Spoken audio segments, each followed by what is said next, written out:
Welcome to all. এই ভিডিওতে সমানুপাতের বিভিন্ন ধর্ম সম্পর্কে আলোচনা করা হবে। আগের দুটি ভিডিওতে অনুপাত এবং সমানুপাত সম্পর্কে বিস্তারিত আলোচনা করা হয়েছে।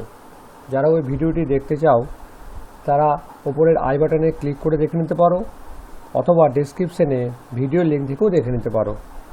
আজকে আমরা শুরু করব সমানুপাতের বিভিন্ন ধর্ম সম্পর্কে।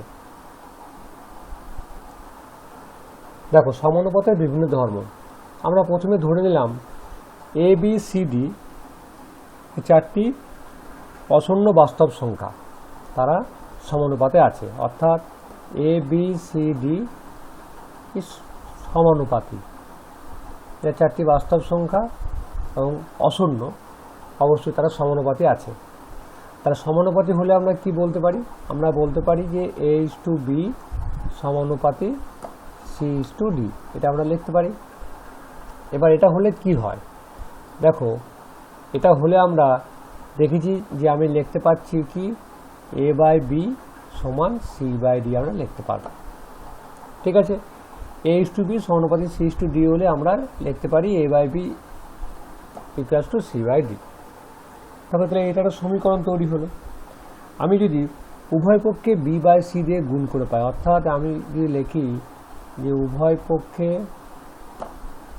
বি বাই সি দিয়ে গুণ করে পাই, এ বাই বি ইন্টু বললাম বি বাই সি করলাম, সেরকম ডান দিকেও C by D into B by C গুণ করে পাবো।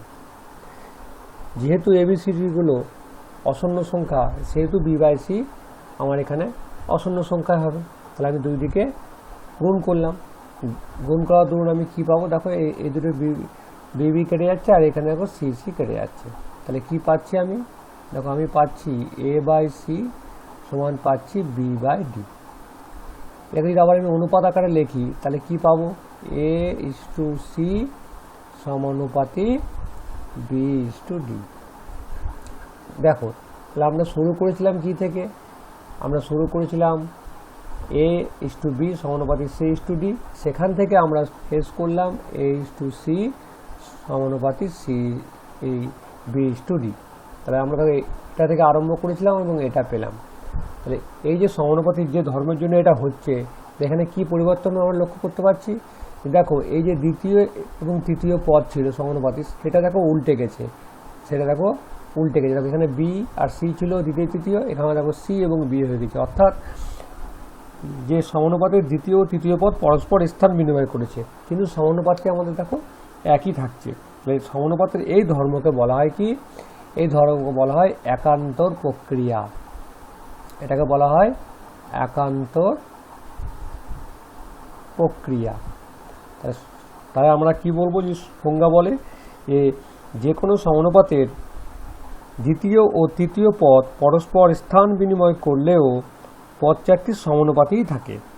সমানুপাতের এই ধর্মকে বলা হয় একান্তর প্রক্রিয়া। ঠিক আছে, আমি যদি উদাহরণ নিয়ে ব্যাপারটা দেখি একটু, তাহলে কি পাবো?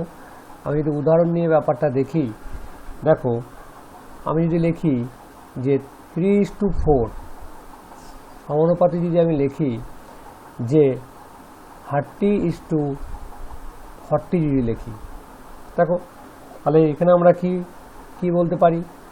3:4 বলা, অর্থাৎ 3/4, আর এদিকে দেখো 30/40, এই দুটো তো সমান আমরা জানি। ঠিক আছে, কিন্তু এই একান্তর প্রক্রিয়া থেকে আমরা এটা বলতে পারি, আমরা লিখতে পারবো, দেখো বি আর সি দেখো পরিবর্তিত হয়ে সি আর বি হয়েছে, অর্থাৎ এই 4 এবং এই 30 পরস্পর স্থান বিনিময় করবো। অর্থাৎ আমরা এটা থেকে লিখতে পারি যে 3:30 সমানুপাত 4:40। দেখো, এখানেও আমার কত হচ্ছে 3/30, আর এইদিকে দেখো 4/40। দেখো, এখানে হচ্ছে 1/10, এটা কাটাকাটি করলে 3/30টা, আবার 4/40টাও কাটাকাটি করলে 1/10, তাহলে সমান হচ্ছে। তাহলে দ্বিতীয় এবং তৃতীয় যদি আমরা দ্বিতীয় এবং তৃতীয় পদ যদি আমার কি হচ্ছে স্থান পরিবর্তন করছে, তবুও আমার অনুপাতটি একই থাকছে, সমানুপাতটি একই থাকছে। তাহলে এই যে ধর্ম, এই ধর্মটার নাম হলো কি? একান্তর প্রক্রিয়া। তো সমানুপাতের 1 নম্বর ধর্ম আমার কি পড়লাম? সেটার নাম হলো একান্তর প্রক্রিয়া।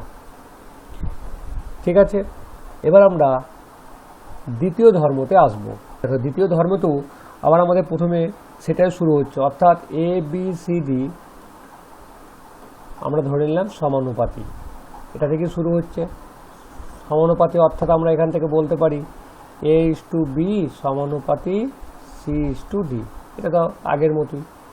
তারপর আমরা এটা থেকে আমরা এটাও লিখতে পারি যে A/B সমান C/D।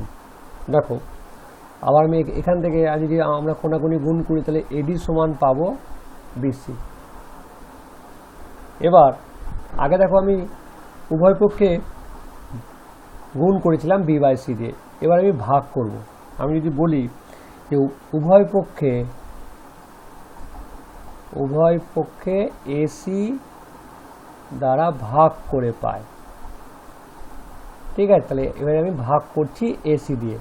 যেহেতু ABCD চারটি আমার অশূন্য বাস্তব সংখ্যা, সেহেতু AC দিয়ে আমরা যদি ভাগ করি তবু তাহলে আমাদের ভাগটা কিন্তু সঠিক থাকবে, অর্থাৎ শূন্য দ্বারা ভাগ হবে না। এখানে কি পাবো, AD ভাগ মানে আমরা বাই লিখতে পারি AC, এটা সমান আমরা লিখতে পারি BC/AC। দেখো এখানে আমার কি এ কেটে যাচ্ছে, এদিকে দেখো CC কেটে যাচ্ছে, তাহলে কি পড়ে থাকছে এখানে D/C সমান B/A। যদি আমি এটা সোজা করে লিখি তাহলে লিখতে পারবি B/A সমান D/C। অর্থাৎ আমরা এটা তাহলে বলতে পারি কি যে B:A সমানুপাতি D:C। দেখো এইটা আমার শেষ পর্যন্ত এসেছে, এবং কি ছিল আমার ছিল দেখো এইটা ছিল, অর্থাৎ A:B সমানুপাতি C:D। এখান থেকে আমি পেলাম কি যে B:A সমানুপাতি D:C। তাহলে আমার কি হলো, দেখো AB এই যে প্রথম এবং দ্বিতীয় পদ এটার স্থান পরিবর্তন হয়ে B:A হয়েছে, আবার পরবর্তী দেখো তৃতীয় এবং চতুর্থ পদ সেটাও স্থান বিনিময় হয়ে D/C হয়েছে। সমানুপাতের এই যে ধর্মের জন্য কি হচ্ছে যে প্রথম অনুপাতের ব্যস্ত অনুপাত হয়েছে, আবার দ্বিতীয় অনুপাতেও ব্যস্ত অনুপাত হয়ে গেছে, ঠিক আছে। তাহলে সমানুপাতের এই ধর্মকে বলা হয় বিপরীত বা ব্যস্ত প্রক্রিয়া, বিপরীত প্রক্রিয়া বা ব্যস্ত প্রক্রিয়া,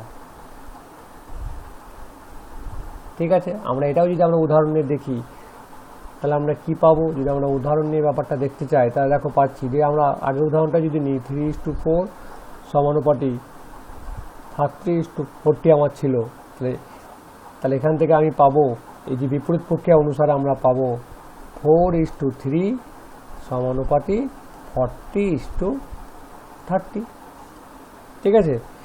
এটা আমরা খুব সহজেই বুঝতে পারলাম। তাহলে এটা 2 নম্বর আমাদের ধর্ম, যে ধর্মটার নাম হলো কি বিপরীত বা ব্যস্ত প্রক্রিয়া। তৃতীয় প্রক্রিয়াটা কি জিনিস দেখি, দেখো আমরা শুরু সে আবার একই জায়গা থেকেই করব। কি জায়গা, A:B সমানুপাতি C:D, অর্থাৎ ABCD চারটি সমানুপাতি সংখ্যা আছে, তাহলে সেখান থেকে শুরু করলাম। এবং এটা থেকে আমি বলতে পারি কি বলতে পারি, এটা থেকে বলতে পারি যে A/B সমান C/D, ঠিক আছে। তাহলে A/B সমান C/D। এবার আমি কি করব, আমি উভয় পক্ষে 1 দিয়ে যোগ করব, অর্থাৎ A/B +1 করলাম বাঁ দিকে, সেরকম C/D +1 করলাম। যেহেতু উভয় পক্ষে আমি 1 যোগ করেছি বলে এই সমীকরণটা আমার একই থাকবে। তাহলে দেখো এখানে আমার কি হচ্ছে, আমার লসাগু B করলে এটা হচ্ছে A+B, আর এখানে লসাগু D করলে হচ্ছে C+D। তাহলে অর্থাৎ আমরা এখান থেকে পাচ্ছি যে A+B অনুপাত B সমানুপাত C+D অনুপাত D। তাহলে আমরা আরম্ভ করেছিলাম, দেখো কি থেকে আরম্ভ করেছিলাম, A:B সমানুপাত C:D। এখান থেকে পেলাম কি, সেখান থেকে পেলাম A+B:B সমানুপাত C+D অনুপাত D। তাহলে এই যে আমি দেখো এখান থেকে আরম্ভ করে আমি এটা পাচ্ছি। তাহলে এখানে আমার কি হয়েছে, সমানুপাতে এই যে ধর্মের জন্য এটা হলো আমার এই ধর্মটার নাম হলো কি যোগ প্রক্রিয়া। এটাকে বলা হয় কি যোগ প্রক্রিয়া, ঠিক আছে। এটা যদি আমি একটা উদাহরণ নিই তাহলে দেখো ব্যাপারটা খুব সহজেই দাঁড়ায়। আমরা যদি লিখি যে 4:5 সমানুপাতি, আমি যদি লিখি 8:10, দেখো এটা আমার সমানুপাত হয়ে আছে, 4:5 সমানুপাত 8:10। তাহলে আমরা এই যোগ প্রক্রিয়া অনুসারে আমরা কি পাবো? যোগ প্রক্রিয়া অনুসারে দেখো এখানে কি করেছে, প্রথম এবং দ্বিতীয় পদ দেখো যুক্ত হয়ে প্রথম পদ তৈরি হয়েছে এটা। তাহলে দেখো এ আর বি আছে, এখানে এ প্লাস বি হয়েছে। তাহলে এখানে 4 আর 5 আছে, 4 আর 5 যুক্ত করলে কত হবে? 4 + 5 অনুপাত কত হচ্ছে? 5 বিটা আছে সমানুপাত 8 + 10 অনুপাত কত হচ্ছে? 10। তাহলে এখানে কত হচ্ছে? 9:5 সমানুপাত 18:10। তা দেখো আমার এখানে 9/5 যা হচ্ছে, এখানে যদি আমরা 9/5 করি আর এখানে দেখো 18/10 যদি করি, আমরা যদি 2 দিয়ে কাটাকাটি করি তাহলে এটা হচ্ছে 9, 2 দিয়ে কাটাকাটি করলে 2 দিয়ে কাটা 5, দেখো 9/5ই থাকছে। আমার দেখো অনুপাতটা সমানই থাকছে। এটা আমাদের যোগ প্রক্রিয়া। তাহলে আমরা সমানুপাতের 3 নম্বর ধর্ম দেখলাম যোগ প্রক্রিয়া। সেখানে কি দেখলাম যে a:b সমানুপাত c:d হলে আমরা পাবো a + b:b সমানুপাত c+d:d। ঠিক আছে, বা আমরা এভাবে বলতে পারি a/b = c/d হলে আমরা a + b/b = c+d/d, এটা আমার হবে। এটা আমরা দেখলাম 3 নম্বর ধর্ম। দেখো এবার 4 নম্বর ধর্মটা কি? 4 নম্বর ধর্মটা আবার আমাদের সেই এক জায়গা থেকে শুরু করতে হচ্ছে, ABCD সমানুপাতি। ঠিক আছে, তাহলে ABCD সমানুপাতি হলে আমরা বলতে পারি a:b সমানুপাতি c:d, অর্থাৎ আমরা এখান থেকে লিখতে পারি কি a/b = c/d। দেখো যোগ প্রক্রিয়ার ক্ষেত্রে আমি কি করেছিলাম? আমি উভয় পক্ষে এক যোগ করেছিলাম। এবার এক্ষেত্রে আমরা একটু আলাদা করব, অর্থাৎ আমি এক্ষেত্রে বিয়োগ করব এক। তাহলে a/b - 1 = c/d - 1। তাহলে কি করলাম? উভয় পক্ষে আমি এক বিয়োগ করলাম। তাহলে কি পাবো? দেখো আবার b লসাগু, এখানে a - b হচ্ছে আর এখানে দেখো d হচ্ছে, এখানে c - d হচ্ছে। অর্থাৎ আমরা কি পাবো এখান থেকে? তাহলে আমরা এখান থেকে পাচ্ছি যে a - b:b সমানুপাত c - d:d। দেখো তাহলে আমরা শুরু করেছিলাম কোথা থেকে? শুরু করেছিলাম এখান থেকে a:b সমানুপাত c:d। সেখান থেকে পেলাম কি আমরা? সেখান থেকে পেলাম আমরা a - b:b সমানুপাত c - d:d। দেখো আমরা এইভাবে পেয়েছি। এই যে ধর্মের জন্য এটা পেলাম, এটাকে বলা হয় ভাগ প্রক্রিয়া। এটাকে বলা হয় ভাগ প্রক্রিয়া। আমি যদি একটা উদাহরণের সাহায্যে দেখি তাহলে দেখো আমরা কি পাবো? দেখো আমরা যদি উদাহরণের সাহায্যে দেখি তাহলে আমরা যদি লিখি যে 5:4, মানে উদাহরণের সাহায্যে যদি দেখি আমরা 5:4 সমানুপাত যদি লিখি আমরা 10:8, যেটা আমরা একটু আগে দেখলাম। তার মানে আমরা দেখো 5/4 = 10/8 হচ্ছে আমার। তাহলে আমরা যদি এই প্রক্রিয়াটা ব্যবহার করি, অর্থাৎ আমরা ভাগ প্রক্রিয়া ব্যবহার করলে পাবো, দেখো এখানে প্রথম দুটি পদে দেখো বিয়োগ হয়েছে। তাহলে প্রথম দুটি পদের বিয়োগ, অর্থাৎ a:b থাকলে সেটা হয়েছে কত? a - b হয়েছে। এখানে 5:4 হচ্ছে, তাহলে 5 - 4 হবে অনুপাত 4 সমানুপাত 10 - 8 অনুপাত 8। দেখো এটা কত হচ্ছে? 5 - 4 মানে 1, তাহলে 1:4 সমানুপাত হচ্ছে 2:8। দেখো 1:4 মানে 1/4 আর 2/8, 2:8 মানে 2/4। এটাও কাটাকাটি করলে 1/4, তাহলে 1/4 তাহলে এখানেও আমার অনুপাতটি সমান থাকছে। তাহলে আমরা ভাগ প্রক্রিয়ায় যদি এটা আমরা করি তাহলে আমরা এটা পাচ্ছি কি যে a:b সমানুপাত c:d থেকে আমরা পাচ্ছি a - b:b সমানুপাত c - d:d। তাহলে এইটা আমাদের 4 নম্বর প্রক্রিয়া। 4 নম্বর প্রক্রিয়াটা আমাদের শেষ হলো। এবার আমরা আসবো 5 নম্বর প্রক্রিয়া। দেখো 5 নম্বর প্রক্রিয়া এসে আবার সেখান থেকে শুরু হলো। ABCD সমানুপাতি হয়ে আছে, আমরা a:b সমানুপাত c:d এটা আমরা পেয়েছি। তাহলে এবার দেখো আমরা এটা হলে আমরা যোগ প্রক্রিয়ায় কি পেয়েছিলাম? প্রথমে ওটা ব্যবহার করব।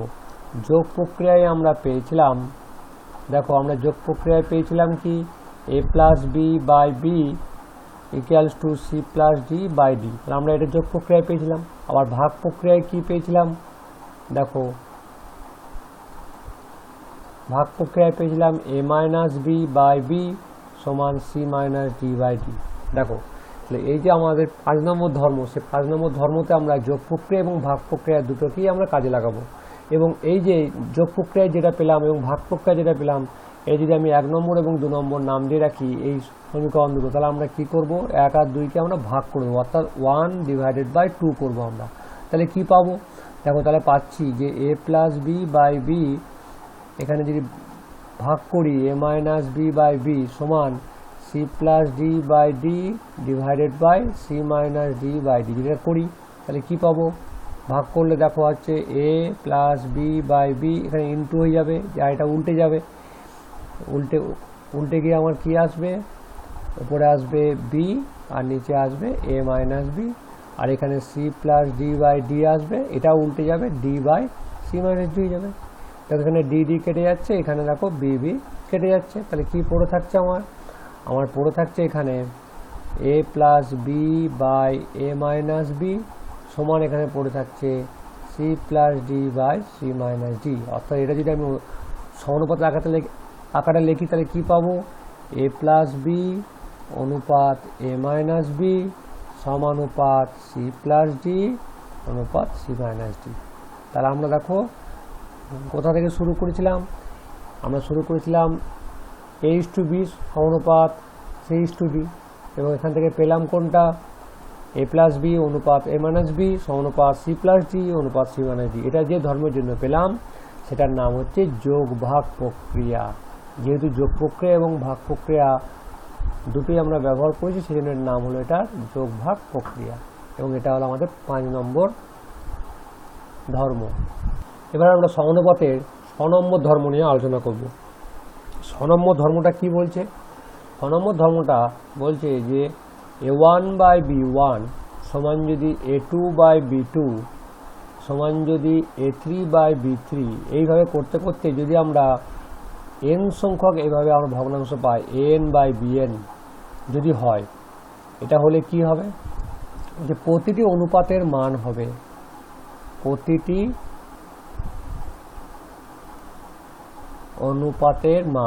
অনুপাতের মান বলতে কি, এই যে প্রত্যেকটা অনুপাত হচ্ছে, প্রতিটা অনুপাতের মান কত হবে, বলতে প্রতিটা অনুপাতের মান হবে যদি আমরা লবগুলি যোগ করি, অর্থাৎ a1 plus a2 plus a3 করতে করতে যতগুলো পদ আছে প্রত্যেকটা পদের ওপরে যোগ করলাম, বা নিচেও যোগ করব b1 plus b2 plus b3 করতে করতে করতে bn, আমরা এটা যোগ করব। এই যে ধর্মের জন্য এটা হচ্ছে, এটার নাম হলো কি, সংযোজন প্রক্রিয়া। কি প্রক্রিয়া বললাম, সংযোজন প্রক্রিয়া। এটা হচ্ছে আমাদের 6 নম্বর ধর্ম, ঠিক আছে। তাহলে এটা কি করে হচ্ছে, এই ধর্মটা প্রমাণ করার জন্য আমরা একটা বিশেষ নিয়ম আমরা ব্যবহার করব। সেই নিয়মটা প্রথমে আমরা দেখি, আমরা কি করব, এটা আমরা প্রমাণ করব। আমরা প্রথমে কি করব, এই যে আমরা a1/b1 সমান a2/b2 সমান a3/b3 সমান ডট ডট সমান an/bn, এই যে অনুপাতগুলোকে আমরা একটা নাম দেবো, ধরবো k ধরলাম, ঠিক আছে, এবং কেটাকে নট ইকুয়াল টু 0 আমরা প্রথমেই ধরে নিলাম। তাহলে এই যে a1/b1 সমান কত হচ্ছে k, এখানে যদি আমি কোনাকুনি গুণ করি তাহলে কি পাবো, a1 equal to k into b1। আবার দেখো a2/b2 সমান যদি এটাও k, তাহলে এখান থেকে আবার পাচ্ছি a2 equal to k into b2। এইভাবে আমরা যদি পরপর করে যাই, অর্থাৎ a3/b3 সমানও k, এখান থেকে আমি পাবো a3 সমান k ইন্টু b3। এইভাবে করতে করতে আমরা শেষ পদকে, অর্থাৎ an/bn সমান যদি k, কারণ প্রত্যেকটা আমি k ধরেছি বলে এর প্রত্যেকটা মানে আমি k নিচ্ছি, তাহলে an সমান k ইন্টু bn। তাহলে এই যে আমি k ধরে করলাম, k ধরে এই প্রমাণটা করছি, সেই জন্য এর নাম হবে কি, k পুট। আমরা এই পদ্ধতিকে আমরা নাম দেবো k পুট। এবার দেখো প্রতিটি অনুপাতের মান আমি পেয়েছি কি, এই জিনিসটা যেটা আমাকে প্রমাণ করতে দিয়েছে। আমি যদি এটাকে লিখি যে a1 plus a2 plus dot dot dot dot plus an, আর এখানে যদি লিখি b1 plus b2 plus dot dot dot bn, এখানে আমরা a3 লিখতে পারি, অসুবিধা নেই, এখানেও সেই জন্য b3টা লিখে দিলাম, ডট ডট করা থাকলো। এবার যদি প্রত্যেকটা মান বসাই, প্রতিটা বলতে আমি দেখো এখানে আমি কিসের মান পেয়েছি, দেখো এখানে আমি a1 এর মান পেয়েছি, তারপর a2 র মান পেয়েছি, a3 এর মান পেয়েছি, আবার দেখো ডট ডট করে an এর মান, তাহলে এই মানগুলো যদি আমরা এখানে বসাই তাহলে কি পাবো দেখি একটু। তাহলে a1 এর মান কত পেয়েছি, দেখো এখানে a1 এর মানটা বসাবো k ইন্টু b1, তারপরটা হচ্ছে k ইন্টু b2, তারপরটা হচ্ছে k into b3 plus dot dot করতে করতে k ইন্টু bn, আর নিচে দেখো b1 b2 এটাই যা আছে এটা আমি রেখে দিলাম ডট ডট bn। দেখো একটু খেয়াল করে আমি ওপরে যদি কেটা কমান নিই তাহলে পাচ্ছি b1 plus b2 plus b3 plus dot dot bn, আর নিচে হচ্ছে b1 plus b2 plus b3 plus dot dot bn। দেখো এই ক্ষেত্রে আমরা পাচ্ছি ওপর নিচে পুরো একই, তাহলে আমরা ওপর নিচে কেটে দিতে পারি। এটা সমান হচ্ছে কেটা আমি কি ধরেছিলাম, দেখো একটু ভালোই খেয়াল করবো, দেখো একটু উপর দিকে কেটা ধরেছিলাম আমি প্রতিটা অনুপাতের মানই কে ধরেছিলাম, তাহলে সুতরাং আমরা এটার মানও তাহলে প্রতিটা অনুপাতের সঙ্গে সমান হয়ে গেল, তাহলে এটা সমানই হলো প্রতিটি অনুপাতের মানের সঙ্গেই সমান হয়ে গেল। ঠিক আছে, তাহলে আমরা এখান থেকে বলতে পারি কি, দেখো একটু উপরে দিয়ে বলছিলাম প্রতিটা অনুপাতের মান এটা হচ্ছে। ঠিক আছে, এটা আমরা একটা উদাহরণ সাহায্যে দেখি। এই যে প্রক্রিয়া, এই প্রক্রিয়াটার নাম কি বললাম, সংযোজন প্রক্রিয়া। ঠিক আছে, এবং এটা আমরা যে পদ্ধতিতে করলাম সেই পদ্ধতিটার নাম কেপুট আমরা বলি, কারণ আমরা যেহেতু এখানে কেটাকে ধরে নিলাম বলে এটাকে কেপুট প্রক্রিয়া বলা হয়, বা কেপুটের মাধ্যমে আমরা এই সমাধানগুলো করলাম। ঠিক আছে, এবার দেখো আমি যদি উদাহরণের সাহায্যে ব্যাপারটা একটু ভাবতে চাই, দেখো যদি 2/3 সমান আমি লিখতে পারি 4/6 সমান আমি লিখতে পারি 10/15, এইভাবে ধরো আমি আরও যদি একটা দিই তাহলে আমি লিখতে পারি 12/18 লিখতে পারি।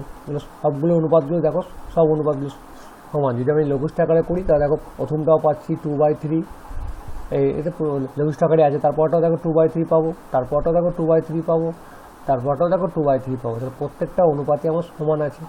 ঠিক আছে, প্রত্যেকটা অনুপাতে আমার সমান আছে। তাহলে সংযোজন প্রক্রিয়ায় যদি আমরা প্রয়োগ করি এখানে, তাহলে সংযোজন প্রক্রিয়ায় যদি প্রয়োগ করি তাহলে সংযোজন প্রক্রিয়ায় পাবো কি পাবো, আমরা প্রতিটি অনুপাতের মান আমরা পাবো, প্রতিটি অনুপাতের মান। দেখো আমরা কি বলেছিলাম, লবগুলো যোগফল বা হরগুলো যোগফল। তাহলে লবগুলো কত আছে 2, 4, 10 আর 12, দেখো 2 + 4 + 10 + 12, আবার নিচেও দেখো 3 + 6 + 15 + 18। যদি আমরা উপরগুলো যোগ করি তাহলে কত পাবো, দেখো 2, 4, 6, 6 আর 10, 16, 16 আর 12, 28, এখানে 28 পাচ্ছি। আর নিচে দেখো 6 আর 3 9, 9 আর 18, 27, 27 আর 5, 32 আর 42, দেখো 42 পাচ্ছি। এবার যদি আমরা এটাকে লঘিষ্ঠ আকারে করতে চাই, দেখো লঘিষ্ঠ আকারে 14 দিয়ে কাটলে 2 পাবো, 14 দিয়ে কাটলে 3 পাবো, দেখো 2 এর 3ই পাচ্ছি। দেখতে পাচ্ছ, তাহলে আমরা এটাও পেলাম, এই যে আমি পেলাম 14/42, এটা সমান কত পেয়েছি, 28/42 পেয়েছি, 28/42। দেখো আমরা তাহলে এটাও প্রতিটি অনুপাতের মানের সঙ্গে সমান হচ্ছে। তাহলে আমরা সংযোজন প্রক্রিয়া করে আমরা সেটা প্রমাণ করে দেখে নিলাম। দেখো তাহলে এই যে আমরা এখানে যে সমানুপাতের ধর্মগুলো দেখলাম, অর্থাৎ একান্তর প্রক্রিয়া, ব্যস্ত প্রক্রিয়া, যোগ প্রক্রিয়া, ভাগ প্রক্রিয়া, যোগভাগ প্রক্রিয়া এবং সংযোজন প্রক্রিয়া, প্রতিটি প্রক্রিয়া কীভাবে এসছে সেটাও দেখলাম, এবং এগুলো আমরা বিভিন্ন অঙ্কের ক্ষেত্রে আমরা এগুলো ব্যবহার করব। এছাড়াও আমরা একটা নতুন আমরা পদ্ধতি প্রয়োগ করি, সেটাকে বলা হচ্ছে কেপুট। অর্থাৎ আমরা যে কোনো জিনিস প্রমাণ করতে গেলে আমরা কে ধরে নিয়ে সেটাকে আরও সহজে আমরা প্রমাণ করতে পারবো, এবং কেপুটের মাধ্যমে আমরা সেটাকে প্রমাণ করব। তাহলে আমরা এই প্রক্রিয়া ব্যবহার করে আমরা তোমাদের কোর্সে দেখি 5.3 অঙ্কগুলো এবার সমাধান করার চেষ্টা করব।